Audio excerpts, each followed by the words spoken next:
Assalamualaikum warahmatullahi wabarakatuh. Rekan-rekan sekalian yang budiman, pada episode ini saya akan memperdengarkan salah satu perbincangan dari warung kopi sampai perbincangan di kalangan akademisi di universitas-universitas kesehatan, baik universitas berstandar internasional, nasional ahli-ahli kesehatan dunia gizi dan lain sebagainya. Rekan-rekan sekalian, pada hakikatnya manusia hanya memiliki dua kategori kebutuhan. Kebutuhan yang pertama adalah kebutuhan jasmani. Kebutuhan jasmani ini terdiri dari makanan, minuman yang berasal dari 4 anasir.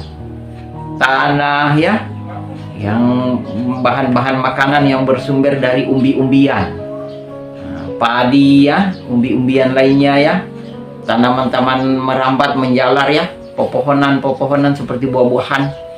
Kemudian yang berasal dari perkawinan silang butik yang menghasilkan bunga dan buah. Ini berasal dari angin. Kemudian makanan yang diproses dari air.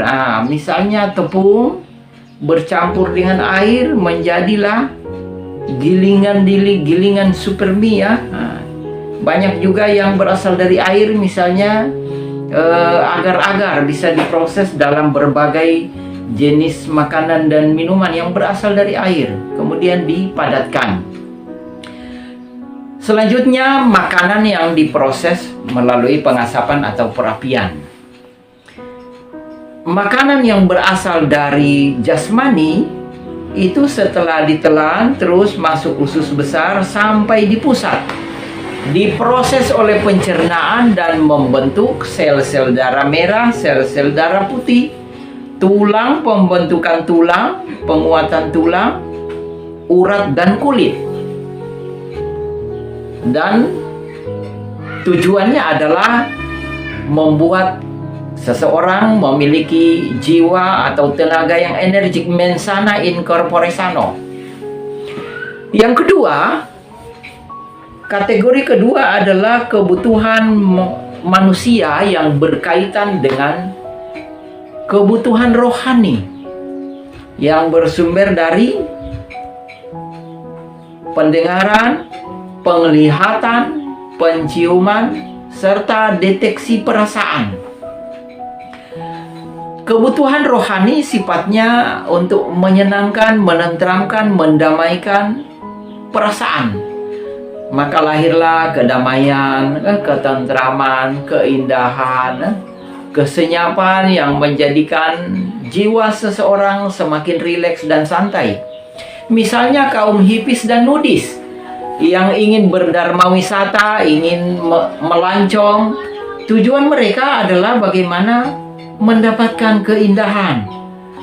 Misalnya mereka ke pantai menyaksikan riak ombak-ombak kecil, gelombang, deburan ombak di pantai, akan menimbulkan perasaan menakjubkan.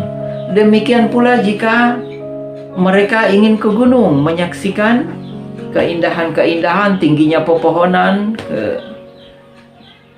bentuk asri satu areal hutan, gesekan-gesekan cabang, daun, ranting akan menimbulkan musik instrumen secara alamiah atau natural.